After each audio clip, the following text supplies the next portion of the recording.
काय सांगता, प्लास्टिक खाणारा जीवाणू, सोलापूरच्या अभ्यासकाने लावला शोध। पुण्यश्लोक अहिल्यादेवी होळकर सोलापूर विद्यापीठातील अभ्यासक पंकज सुतकर यांनी प्लास्टिक खाणाऱ्या जीवाणूचा शोध लावलाय। पर्यावरणासाठी हे एक क्रांतिकारक संशोधन ठरलंय। पेटंटसाठी त्यांची नोंदणीही झाली आहे। सोलापूरच्या मातीतच या जीवाणूचा शोध लागला हे विशेष। प्लास्टिकच्या विघटनावर जगभर संशोधन सुरू आहे। जीवाणू आणि बुरशी हे दोन सूक्ष्मजीव मृत सजीवांचे मातीमध्ये विघटन कुजलेल्या प्लास्टिकवर संशोधन करतात। मात्र प्लास्टिकचं विघटन होत नाही। काळानुरूप काही सूक्ष्मजीव स्वतःमध्येही बदल करतात। त्यात संकल्पनेचा आधार घेऊन सुतकर यांनी प्लास्टिकचं विघटन करू शकणाऱ्या सूक्ष्मजीवांचा शोध सुरू केला। गेल्या 4 वर्षापासून एकाच ध्येयाने प्रेरित होऊन सुरू असलेल्या संशोधनाला अखेर मोठं यश मिळालंय। आतापर्यंत 10 विविध प्रकारचे जीवाणू शोधले, त्या संदर्भातील 2 पेटंट देखील नोंदवले।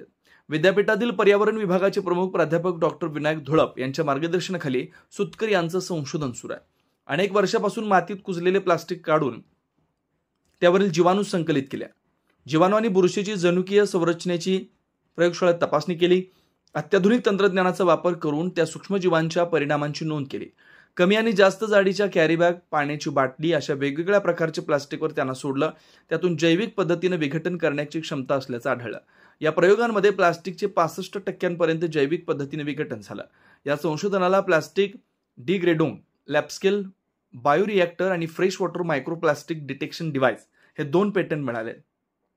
प्लास्टिक खाणाऱ्या जीवाणूंची वाढ जोमानं होण्यासाठी अभ्यास संशोधन सुरू आहे। ते पूर्ण होताच त्या घटकांचा वापर करून स्वतंत्र डस्टबिन तयार करणार।